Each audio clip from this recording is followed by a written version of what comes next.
I had a period. And here's, the character development of Birdbath. A lot of exposition. I do think it's done well, though. I'm usually not a fan of exposition. Because at least when I was first introduced to him, just really very much an antagonist, and this fleshes out the character more. And just really good acting by Tony Fitzpatrick, who plays Jack. I didn't even know. I'm looking at the Amazon credits. Didn't even know Birdbath's first name was Jack. Look at that. I wonder if this was the audition. I couldn't just yell stop. Like this. I wonder if this dialogue was the audition. So this is how it's interesting how they're it's interspersed with John's way to cope, which is very destructive, and Birdbath's way to cope, which is destructive either. And in Birdbath's sense, yes, it's destructive. He will go down for it, but the victim's family will benefit. And obviously it's self-destructive because he wants to die. So he wants to give as much money to the family of the boy that he killed. So this is more Birdbath's story to, again, flesh out the character, and then it's up to the viewer if they want to have sympathy for him. It does obviously explain a lot. And now we're in Chicago with Alice Tavener and Detective Albans. Probably not saying that name right. Get like planes, trains, and automobiles vibe. Why are you going to Milwaukee? Definitely like a planes, trains, and automobiles. But a little more cooperative. I mean, The show's so good at like having small banter. Interesting day. It just goes to show how well thought out John is and how well thought out Agatha is. They're two really good adversaries. Oh, and the giveaway, the CD is just right there. It's like, oh. The texting through Words with Friends. This old, looks like BlackBerry. Game of Death inspired tracksuit. And that's where Kill Bill was inspired. It's I like how they do texting in this, because nowadays with texting, which makes sense because most people text, they have the bubble appear on screen, but I just love to see the expressions of people texting, of John and Coolrick text. Oh, it looks like Coolrick's toothbrush matches his Game of Death inspired tracksuit. The old Rochambeau.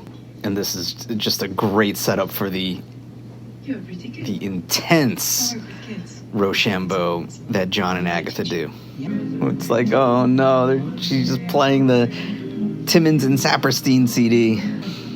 Yeah, and on the soundtrack, which I listen to a lot, this song is not on it. I think like Afternoon Spray is on it, Afternoon Spray and Reprise. But no. Circles of Resonance is the name of the album. I mean, adjoining rooms, and it's so close. It's just like, oh my god. It shows. I'm shutting off this fucking commercial, and it just shows how I had a thought, and the commercial ruined it. There's like one of three commercials. The show does a really good job of building the tension. So apparently there's, even with all the money that Amazon makes, and, there's just still not enough money in streaming. So they have you pay for streaming, and they put advertising on top of it, similar to basic cable, unless you want to pay extra, and then they'll remove the advertising. Nice montage to show more tension, and then it's a mirror. Similar scene with Leslie and the brother.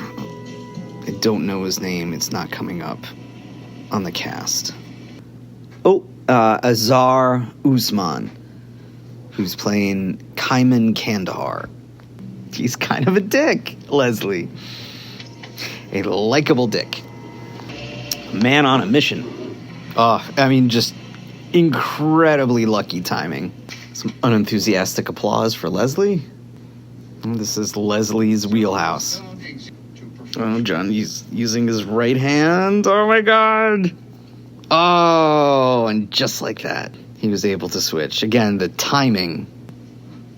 It's kind of an allusion to the first episode where just Steven was just better than him in every way, in this industry, even in Steven's current state. And then there's a classic Lakeman look. Hey. He's Kurtwood Smith. There was a podcast that Leslie did, the integral principle of the structural dynamics of flow, and a lot of it he just said, hey.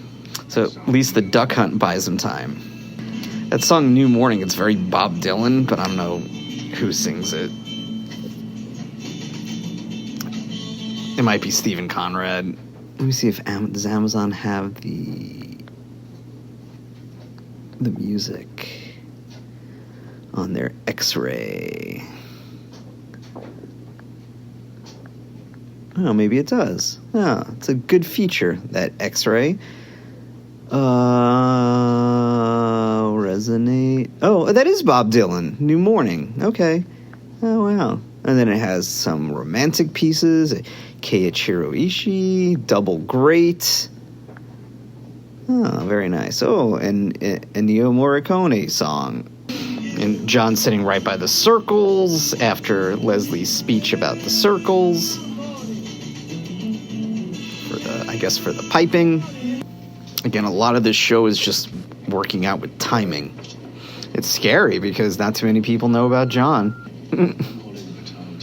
Again, timing. If Dennis wasn't there, John wouldn't have turned around when Dennis gave him a hug. This is just a ridiculous game of Roshan. It just keeps going, and it's so funny. It's like the first time I saw this, it's so funny. And it looks like it's done in one shot, I think. So I wonder how many times it took them to get this done. Because it just keeps going.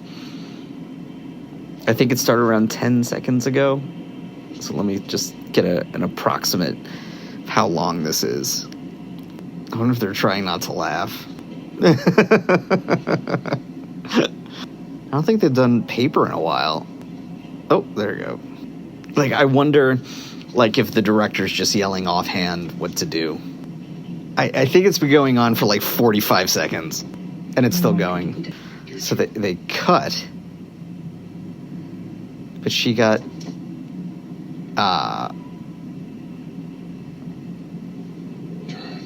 so she just got the 2 out of 3. Yeah, I think that went for a minute straight. Double great. So all of those stressors and sadness and whatever he's been holding in is starting to come out because, he's thinking of his friend. And John, who's so stoic, the feelings are really starting to come up, or the emotions are really starting to come up, which, from what I remember, ended up helping him in this interview. And it's a great cliffhanger to have.